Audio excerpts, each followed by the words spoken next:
Have you ever questioned the ground beneath your feet? Have you ever paused in the still of the night to wonder if everything you're standing on, your plans, your beliefs, your identity, could just suddenly shift? Ancient philosopher Socrates once said that the unexamined life is not one worth living. In essence, he urged us to question deeply, to think, to reflect on who we are, but also what we stand for. Uncertainty is the shadow that follows us, especially when we start on the entrepreneurial path. What if I fail? What if I'm not good enough? There's only one thing that makes a dream impossible to achieve: the fear of failure. The fear of failure, that quiet, persistent voice that says, turn back before it's too late, can paralyze even the bravest. 21, I launched my first digital startup from that cramped room after several businesses. The launch failed, outreach was bad, everything had fallen through. In a matter of months, my fledgling venture, one of many, had collapsed under its own weight. I felt crushed. In that dark moment, failure wasn't just an idea, it was my reality.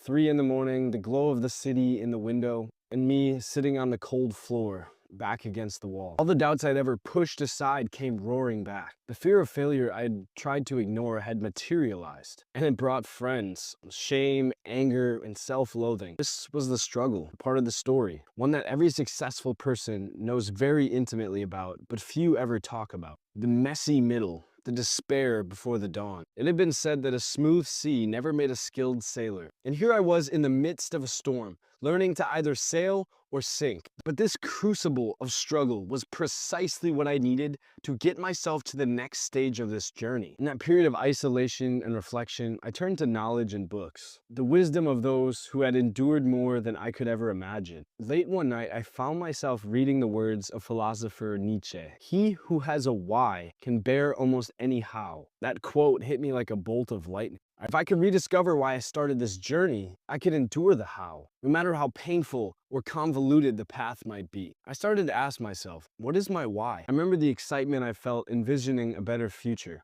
the people I wanted to help with my ideas, the freedom I sought in my life. That purpose, my why, had gotten lost in the midst of the day-to-day struggle. I had been so fixated on the what that I forgot why I was doing it. This realization was like a breath of fresh air after being underwater. Around the same time, I came across the work of Viktor Frankl, a philosopher, but also a psychologist who had survived the Holocaust. Here is a man who faced unthinkable horror, yet in the midst of all of this, says life is not based on pain, but on lack of meaning. In my comparatively very small struggle, I still had control over meaning. Failure itself was not the end. Failure is instruction. Doubt is an invitation to dig deeper.